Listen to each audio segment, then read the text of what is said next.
रिश्ता क्या, तेरा मेरा रिश्ता क्या, ला इलाहा इल्लल्लाह। लेकिन मैंने देखा MIM में बहुत से लोग हैं जो नॉन मुस्लिम के, उनका क्या? देखिए, मजलिस इत्तेहादुल मुस्लिमीन जो है ये जमात सभी की है, इसमें कोई धर्म की नाम की बात नहीं है। यहाँ पे काम देखा जाता है, कर्म की राजनीति कर रही है ये पार्टी। यहाँ पे हिंदू मुस्लिम सब कुछ साथ चलते हैं। जय मीम जय भीम का नारा हमने ये भी लगाया है, क्योंकि हमारे साथ दलित पिछड़ा आदिवासी हर वर्ग है।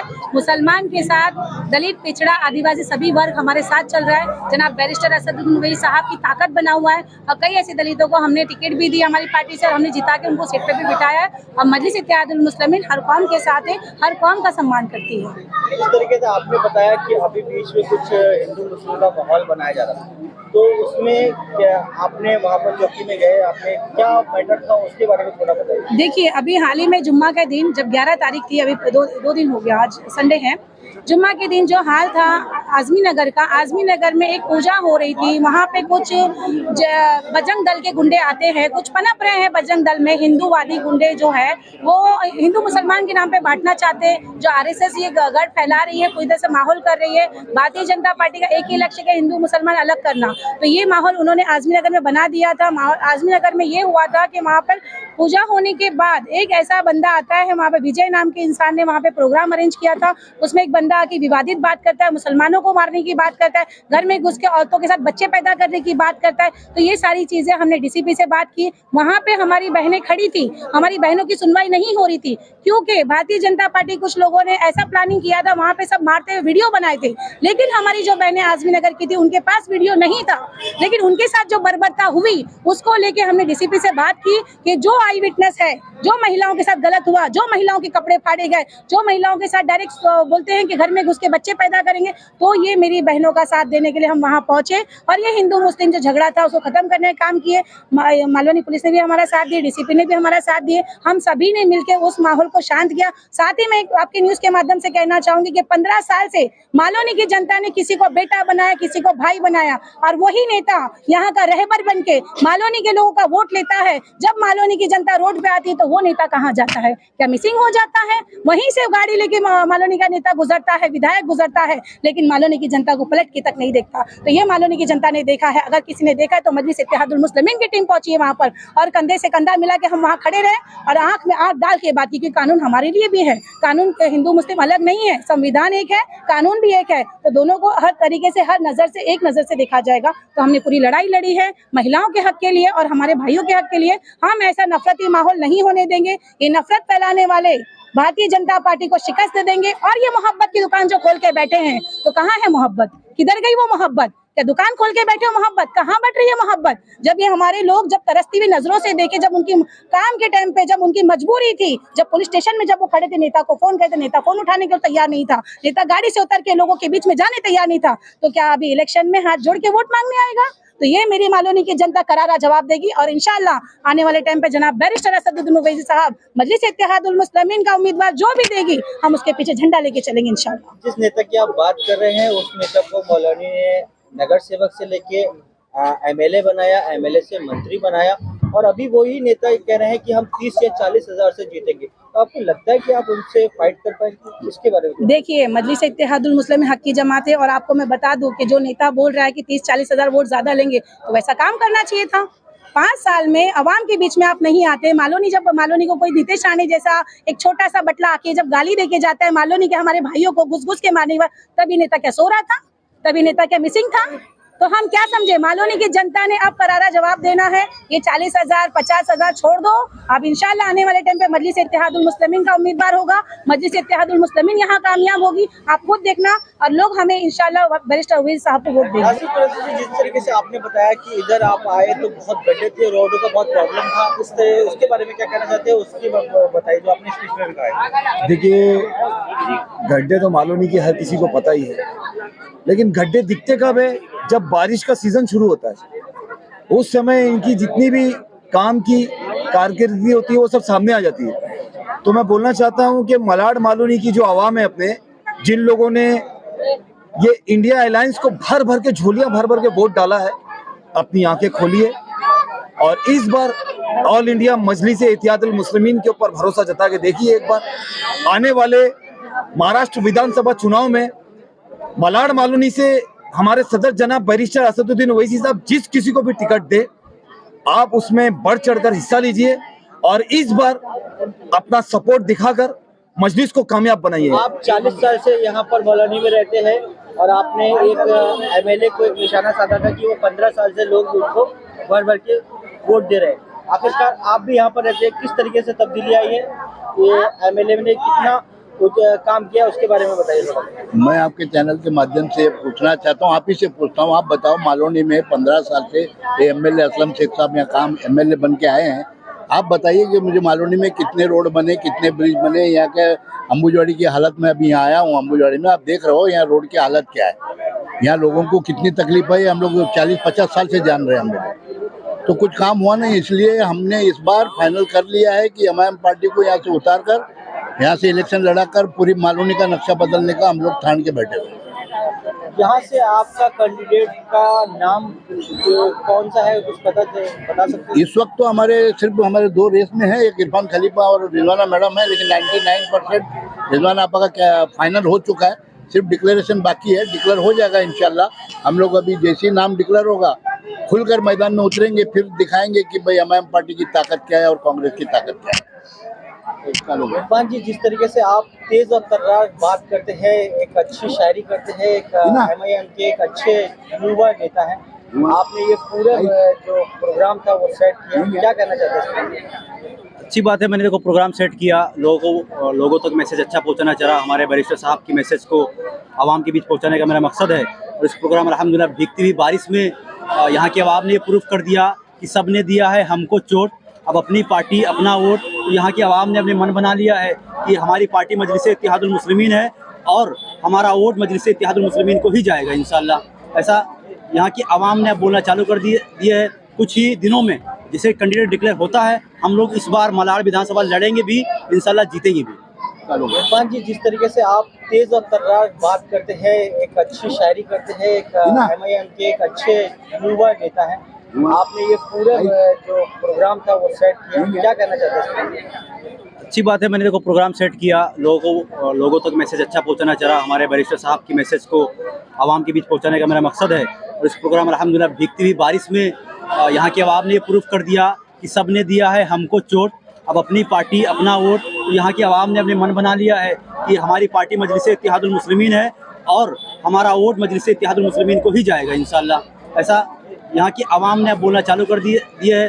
कुछ ही दिनों में जिसे कैंडिडेट डिक्लेयर होता है, हम लोग इस बार मलाड विधानसभा लड़ेंगे भी, इंशाल्लाह जीतेंगे भी। तो ये देश का माहौल है, ये देश के माहौल को भाजपा के कुछ नेताओं ने बर्बाद कर दिया है। सबसे पहले मैं बोलना चाहता हूँ, नीतीश राणे सभी जानते हैं उसे, अच्छी चीज के लिए नहीं जानते, सिर्फ और सिर्फ बुराई के लिए जानते हैं, बुरी चीज के लिए जानते हैं। नीतीश राणे 1.5 फुटिया, उसकी हाइट जो है हमारे सदर के बराबर भी नहीं आती है, पजामे के, जो हमारे सदर पजामा पहनते हैं, उतनी भी उसकी हाइट नहीं है। और एक है नसीरानंद, मैं उन लोगों से ये कहना चाहता हूँ कि हिंदू समाज के लोगों का आपने ठेका लिया है कि आप जो ये बुराई करते फिर रहे हो मुसलमानों की। किसी एक भी हिंदू समाज के व्यक्ति ने उसके पास जाकर ये बोला कि हम देश में, इस देश के अंदर खतरे में है, तो हिंदू समाज का एक व्यक्ति यहाँ पे बताइए मुझे कि आप लोग खतरे में आए और आप लोग उस कुत्ते के पास गए। मैं तो कहना चाहता हूँ, ये बात पूछना चाहता हूँ आप लोगों से, ये देश का माहौल बर्बाद कर दिया, खत्म कर दिया इन लोगों ने। अरे मैं उनसे कहना चाहता हूँ, ये हिंदू मुस्लिम करने के बजाय ये देश के अंदर जो हमारे गरीब मजलूम बच्चे हैं, जो बेरोजगार हैं, उनके ऊपर काम करिए। मैं कह देती हूँ कि 2024 में अभी जो हाल में इलेक्शन गया, उसके बाद से मैं शुरू करना चाहूंगी कि 2024 लोकसभा का इलेक्शन था। आप सभी ने महाविकास आघाड़ी को भर भर के वोट दिए ना। वोट क्यों दिए? हमारे संविधान को बचाना था। 400 पार संविधान बदलने की बात करने वाले भारतीय जनता पार्टी को शिकस्त देने के लिए हमने महाविकास आघाड़ी को वोट दिए, भर भर के मशाल को वोट दिए कि नहीं दिए? दिए ना सबने। सभी मुसलमानों ने अपना रहमत समझ के मशाल को वोट दिए। लेकिन जब 2024 में पार्लियामेंट में वक्फ अमेंडमेंट बिल जब आता है 2024 का, जब मुसलमानों की जमीनों की बात आती है, तो आपके वोट लेने वाले, आपकी हक की आवाज उठाने वाले पार्लियामेंट से उठ के चले जाते हो। 9 MP आपने जो जिताए थे वो उठ के बाहर चले जाते हैं। अगर बोलता है तो कोई और नहीं बोलता, आपके और मेरे सदर जनाब बैरिस्टर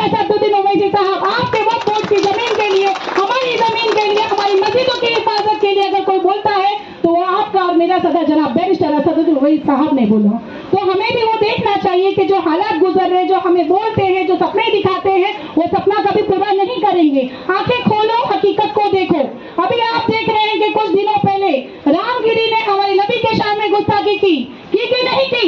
ऐसे रामगिरी को अरेस्ट कराने के लिए आपने देखा इम्तियाज जलील साहब 23 तारीख को चलो मुंबई का लश्कर लेकर आए आप लोगों के बीच में, और ये दिखा दिया कि कलमे की बुनियाद से ला इलाहा इल्लल्लाह मुहम्मद रसूलुल्लाह के तहत सबको एक झंडे तले लेकर आ गए और करिश्मा दिखा दिया उन्होंने। तब ये मुख्यमंत्री एकनाथ शिंदे कहता है कि इसका रामगिरी का बाल भी बाका नहीं होने दूंगा। साथ ही साथ वो नफरती चिंटू जो नीतीश राणे है, जो मालवनी में आकर कहता है कि मालवनी के लोगों को रोहिंग्या मुसलमान बोलता है, बांग्लादेशी बोलता है, मुसलमानों को घुस घुस के मारने की बात करता है मस्जिदों में, तो कब तक खामोश रहोगे?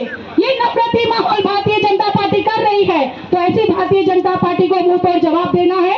और ये जो लोग 15 साल से आपका वोट ले रहे हैं, यहाँ का विधायक, उसको मैं कहना चाहती हूँ कि आपके बीच में 15 सालों से आपके वोट ले रहा है, लेकिन जब वो नीतीश राणे यहाँ पे आके गाली दे के मेरे भाइयों को जाता है, तो क्यों नहीं आपका विधायक मुंह खोलता है? क्यों नहीं आपके बीच में आता है? क्यों नहीं आपका रहबर बन के वो बीच में आता है? वोट तो ले लेता है 15 साल से, आपका बेटा, आपका भाई बन के लेता है ना। यही मालवनी के लोगों ने भर भर के वोट दिया, कैबिनेट मंत्री बना दिया। कहाँ गया वो नेता?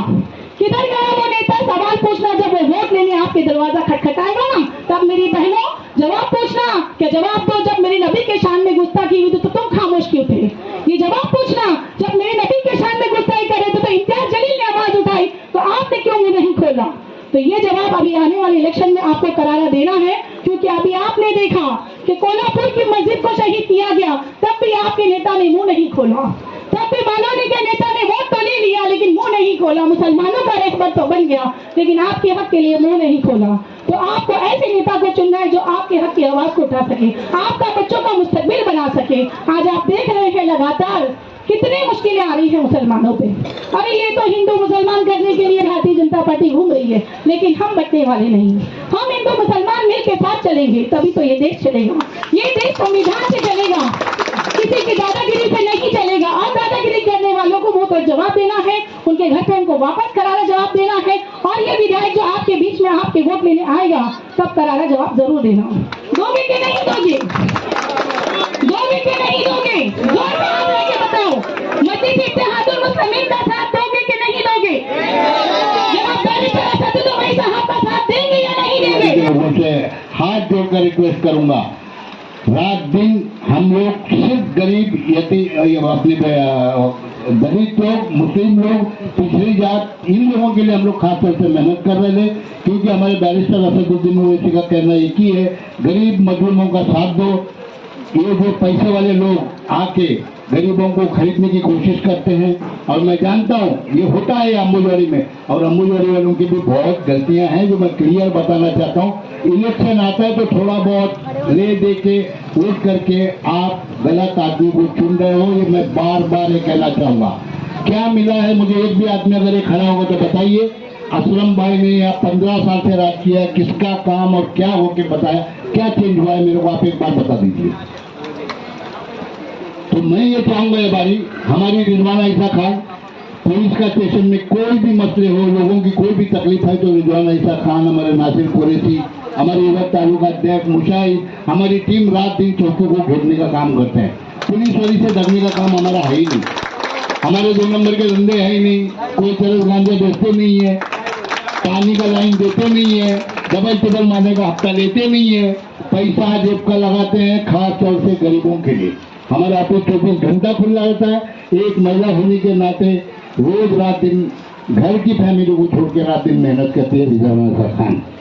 हमने इस बार हमारे बैरिस्टर असदुद्दीन ओवैसी साहब को रिक्वेस्ट कर हाथ जोड़कर इनसे टिकट की मांग की है, और उन्होंने इस बार वादा किया है कि रिजवाना ईसा खान को यहाँ से मालवनी से लड़ाएंगे। और मैंने वादा करता हूँ पूरी आम जनता की तरफ से, और आप लोगों को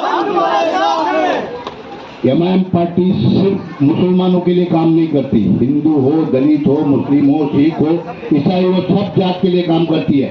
लेकिन आज बीजेपी का जो 2 रंग रूप चल रहा है, इसको यहाँ से महाराष्ट्र में अगर हटाना है तो हमको यहाँ से एमआईएम पार्टी को जिता के लाना पड़ेगा। अगर नहीं करते हो आप, फिर वही 15 फिर और 5 साल ऐसे ही दिखते रहेंगे हम, ऐसे ही कच्चे रोड पे घूमते रहेंगे, खड्डे में घूमते रहेंगे। पानी की लाइन आती है, चोरी की लाइन आती है, वो पानी का लाइन देना है तो भाई 7,000 लगेगा, 20,000 लगेगा, 15,000 लगेगा, उसके दलालों का काम है ये सब यहाँ।